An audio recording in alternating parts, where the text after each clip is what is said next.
Hello, how are you? And welcome to my channel. My name is Caroline. I use she, her pronouns, and this is my booktube. Today I am going to be doing a February wrap-up kind of thing. Just reviewing and talking about the books that I read this month. Technically, it's still February. I don't know if I'll post this before March starts, but it's still February. I'm still in my last book of February, at least what I think will be my last book.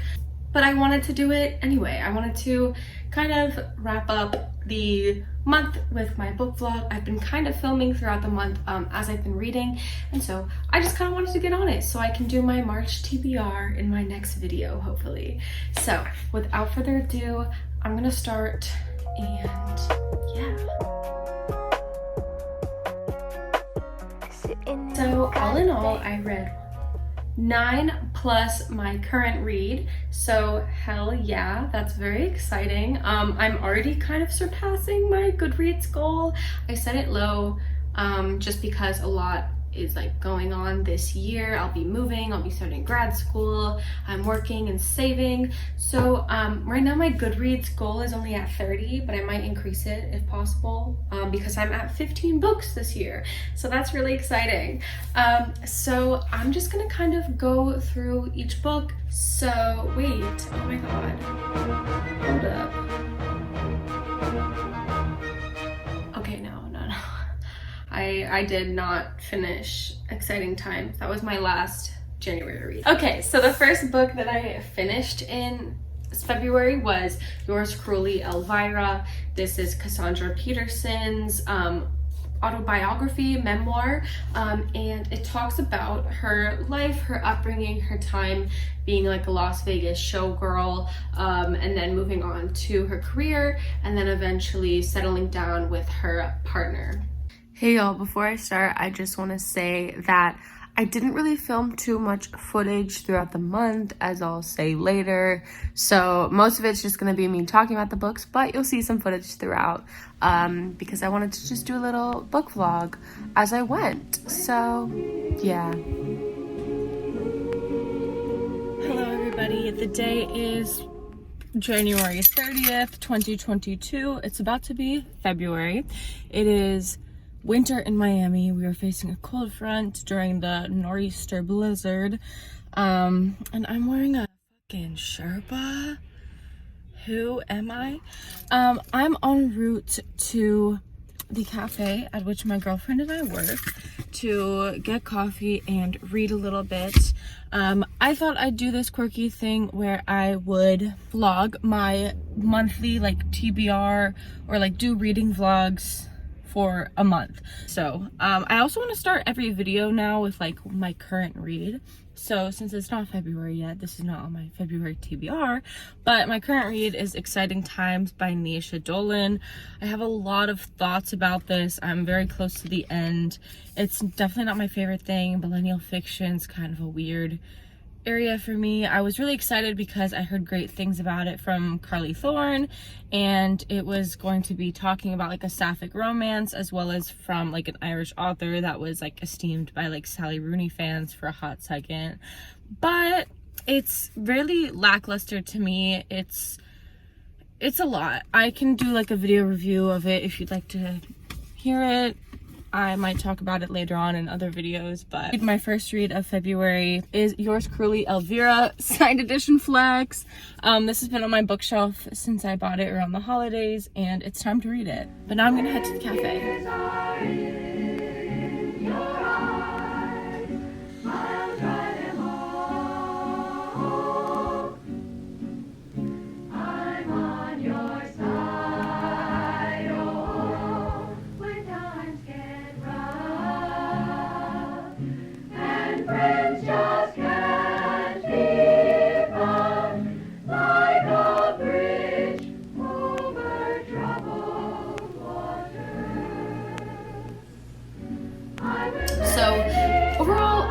Was pretty enjoyable to read. Definitely like kind of problematic. I ended up giving it 3 stars on Goodreads. I really liked her voice throughout it. It was very easy to read, very accessible, and very interesting because of, again, it's like kind of a memoir about like the 60s primarily, as well as like 60s, 70s Hollywood. It's weird because I think Elvira's career as a goth, I kind of stan like her presence as a Hollywood figure representing horror, and it's kind of fun and campy, but I also think that obviously Elvira is a sex symbol, and that's not her fault, that she has been thrust into this like patriarchal lens of just objectification and sex symbolism. That's kind of something that Cassandra Peterson has been doing her whole life throughout her career as a woman. So it's kind of a hard thing for me to pick apart, and just that a lot of her career is catered to the male gaze.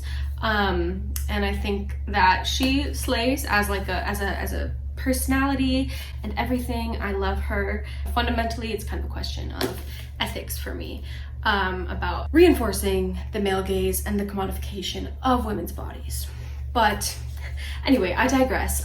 That being said, she handled a lot of the sexual assault, sexual harassment, and sexual hoisting of power that men do in Hollywood in a rather expose type of way. I'm glad that she was able to get her story out.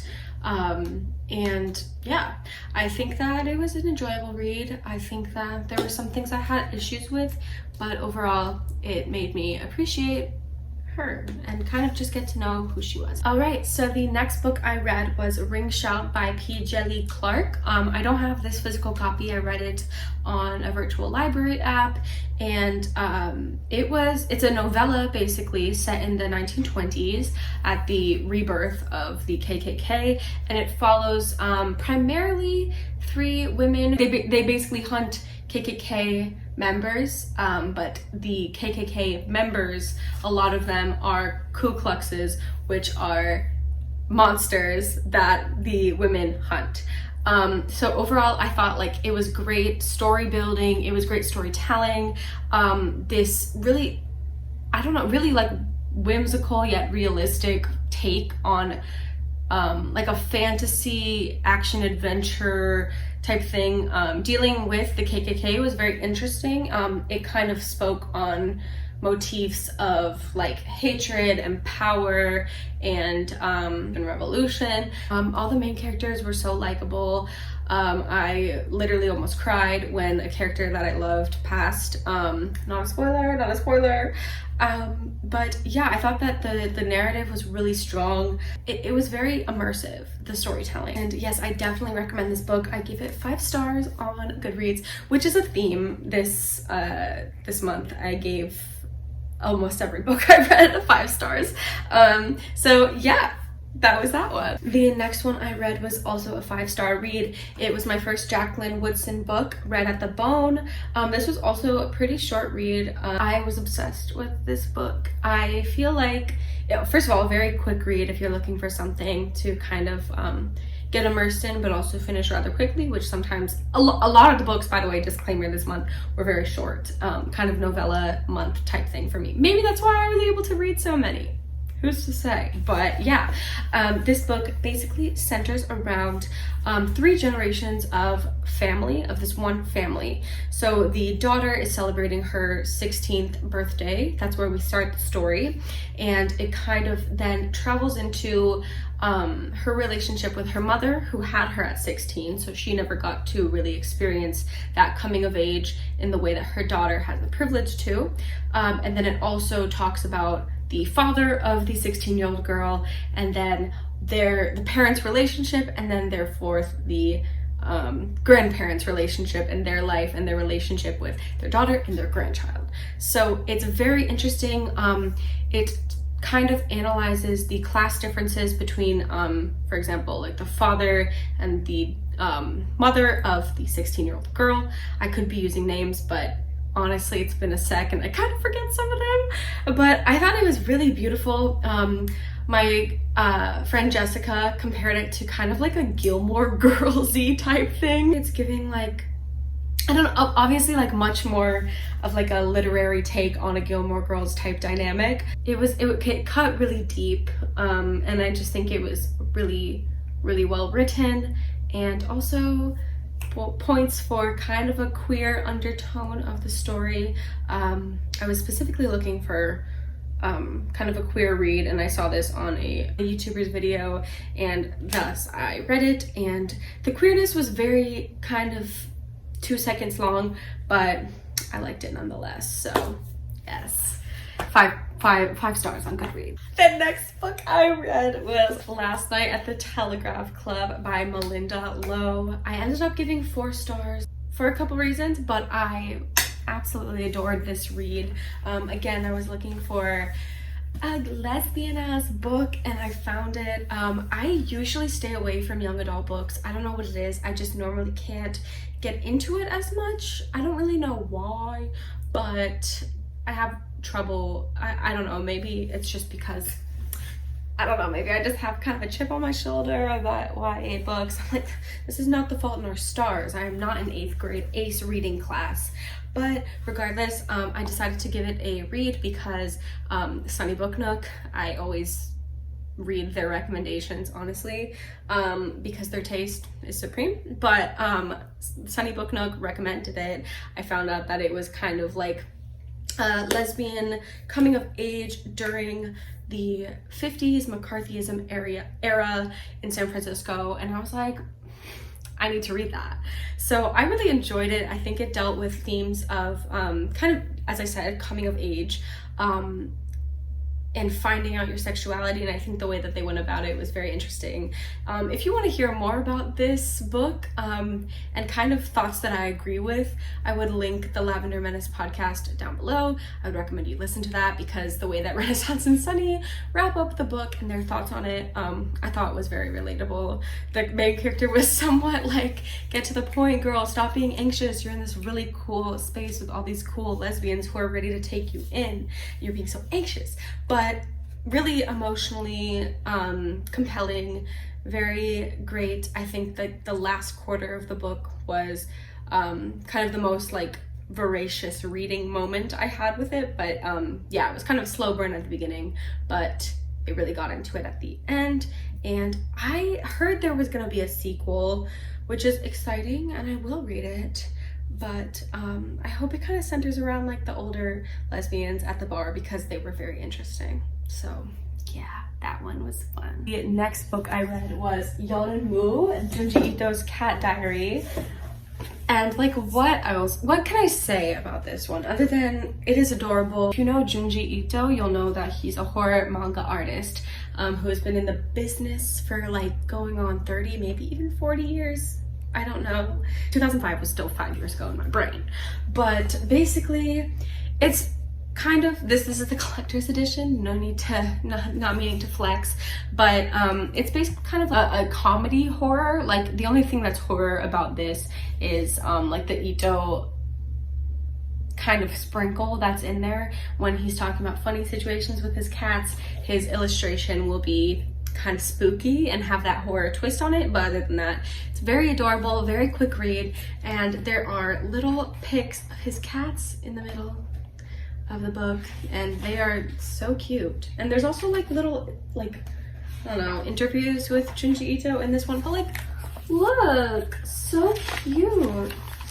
And also, they remind me of my sister's cats, and I love them. And it's very relatable for any cat owner, cat lover. You should read this if you're looking for something light and fun and nice. The next book I read was my face out right here, Milk Blood Heat by Dantiel W. Moniz. Hey guys, just a quick mid-February update because I said I was going to be doing a reading vlog all month, but alas, I have not recorded a reading vlog. I still don't really know how to do so, even though I've watched many reading vlogs, but I've mostly been reading at work, so that's awesome. And I've read about 5 books so far, and I'm having a really good reading month. Like, I'm obsessed with everything I've read. So I'm currently on Milk Blood Heat by Dantiel Moniz. It's a short story collection written about different people living in the suburbs and cities of Florida. And like, I'm only on the 3rd story, but every story so far is so brilliantly written, and it's just so engrossing and tragic, but also like beautiful. I'm obsessed with her writing. It's fantastic. Can't recommend it enough. I'll talk about it more when I finish it and when I kind of wrap up the rest of my books. Next on my list is Passing by Nella Larson, and I'm very excited to read that novella. I haven't yet watched the Netflix rendition of it either, but yeah, I'm excited. So insert some footage now about me reading, because I'm gonna try to do better than that. I'm gonna make myself a cute little reading spot on my bed, so let's go.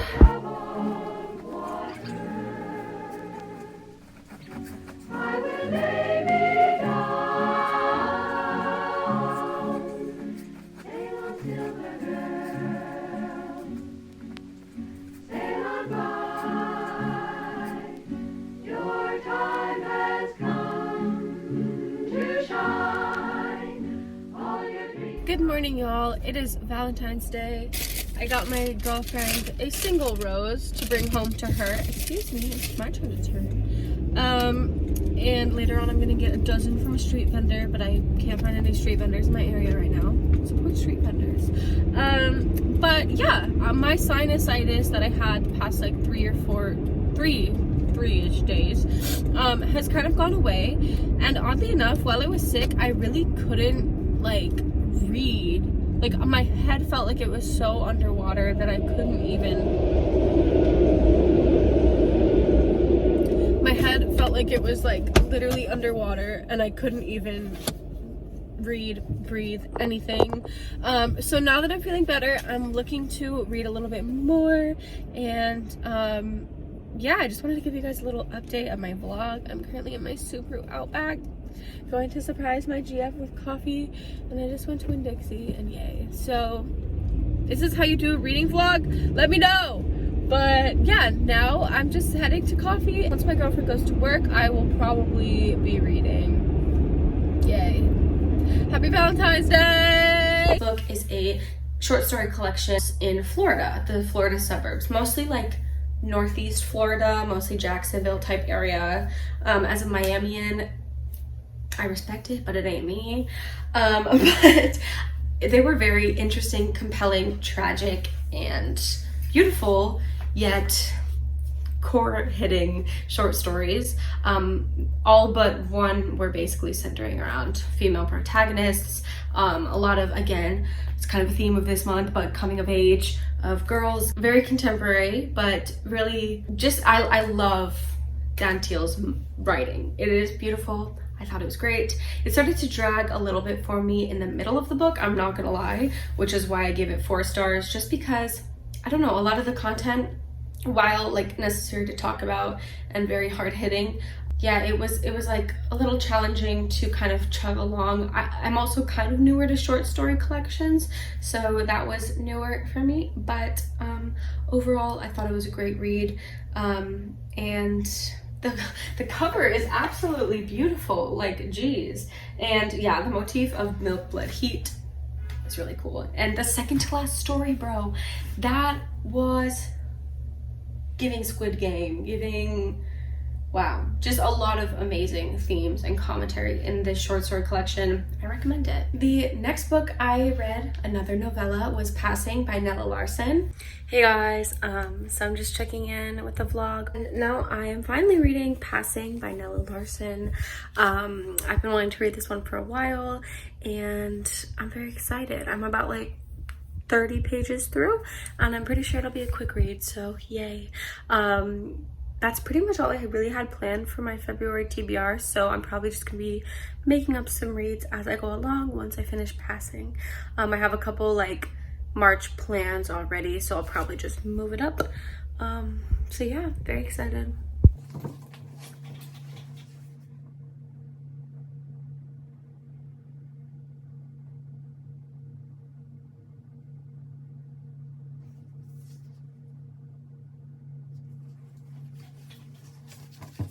Good morning, y'all. I thought I'd film a little clip. I'm reading right now. I'm about at page 5, not much further than I was last time, but I'm almost on to like the second part of the book, like how it's split into 3 parts.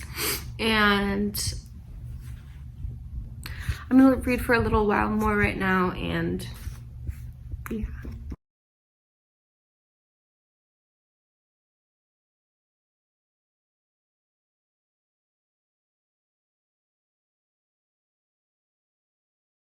I am so frustrated because I swear I took a video of me at work finishing the book and my reaction. Like, literally, I thought I did that, but I can't find the clip anywhere. But that ending, wow, was very, very interesting. And I really loved the read. I thought that all of the elements of conflict internally and externally, and the way that Claire views race as a performance, whereas Irene kind of struggles with her allegiance toward race. I thought that was very brilliant kind of dynamic within between the two main characters. So yeah, I wish I had my reaction of the ending, but here's a quasi one. Back to me reviewing books. I should get my copies out. I just got this little tiny guy with the intro by Britt Bennett. The intro by Britt Bennett was a very nice touch, by the way. It was a very interesting story about, if you don't know, two women, primarily one woman, Irene Redfield, and she is a white passing black woman.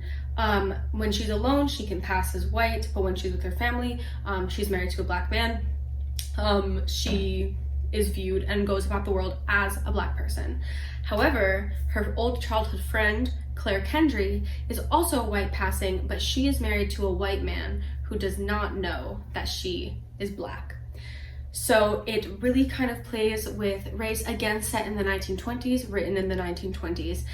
It plays with like what it means to pass, what it means to perform as passing, and it's just a very interesting take on race as a performance and race as like an allegiance and what that means. There's a lot of themes of envy as well, and it was a very quick read, again, if you're looking for something like that, and it was just very necessary reading, honestly. It's wild how it was written almost 100 years ago.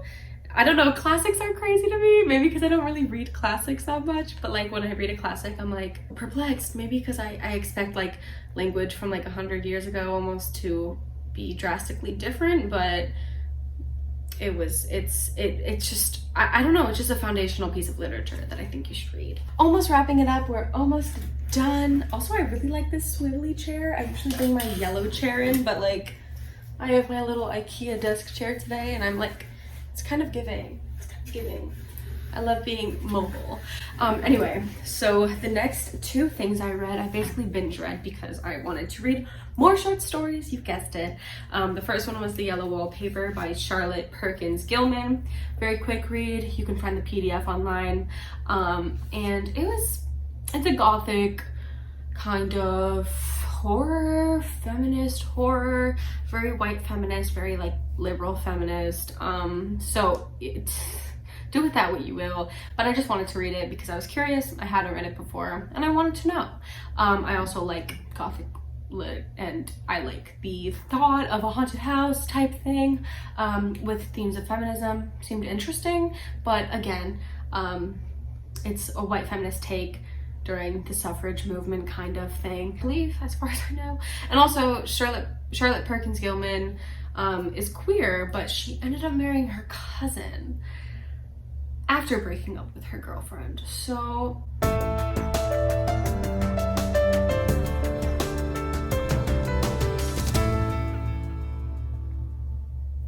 anyway,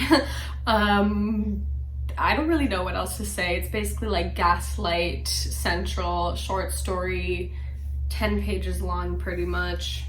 That's basically it. That's all I really have to say about it. Next, I read The Lottery by my Lord and Savior, Miss Shirley Jackson. This is basically the staple for the Hunger Games, basically the staple for just like any survival ass thing that you can think of. Honestly, Shirley Jackson did it first, The Lottery. It's a short story about basically an annual lottery that no one wants to win because the catch is that you get killed if you win the lottery. It's basically a take on conformity and what that means and the violence of humans. And very, very, very, very simple story. You can read it in like 20 minutes, but I wanted to read it again because I just want to read more Shirley Jackson, honestly. And I know that it's kind of one of like, it was one of, oh my god, it was published in the New York Times, I believe, before they were saying whether pieces were fiction or fact or nonfiction. And so that's kind of tea, because a lot of people are like, oh my god, what is going on? But yeah, I don't know. I rated that a 5-star moment. Yeah, okay. And last but not least is my current read that I just started yesterday. They Were Her Property by Stephanie E. Jones Rogers. This, you guessed it, is another Sunny Book Nook recommendation. And it's basically a nonfiction, very like source and jargon heavy testament or exploration of how white women partook in being slave owners during the slavery era in America. A lot of times people kind of excuse white women, especially, of being somewhat complicit in slavery because of they didn't know, or they weren't exposed to it, or they weren't actually the masters of enslaved people. But this book kind of debunks that and is talking about how no, white women knew what they were talking about, and to say otherwise is just upholding the sexist notion that women don't know what's going on, and it's also just kind of excusing white women of the monstrous atrocities that they would do, that they did economically, ideologically, physically to enslaved people. And it's basically, I'm only on the introduction, but it basically talks about thus far about how both married, widowed, and single women greatly economically profited off of owning slaves, and that they weren't innocent bystanders in this situation. So it's a very interesting book that I am very excited to read, because I think that it's not talked about enough that white women were and are just as complicit in racism and upholding things. And yeah, that's pretty much probably gonna be my last read of February. So thank you so much for watching. This was fun. I hope you enjoyed. I will be back with you later on with my March TBR. I already have my little stack right here. But yes, thank you so much for watching. I will see you next time. Until then, let me know what you're reading. Let me know if you've read any of these. And thank you so much for watching. Literally, thank you. I can't believe people watch these. And every time one of you guys like follow me on Goodreads or adds me as a friend on Goodreads or like comments on my videos or subscribes, I'm like, oh my god. Be my friends. Let's be pals. Let's be pals. My links will be down below. Shoot me a message if you want to be pals. And yeah, thanks for watching. I'll see you guys later.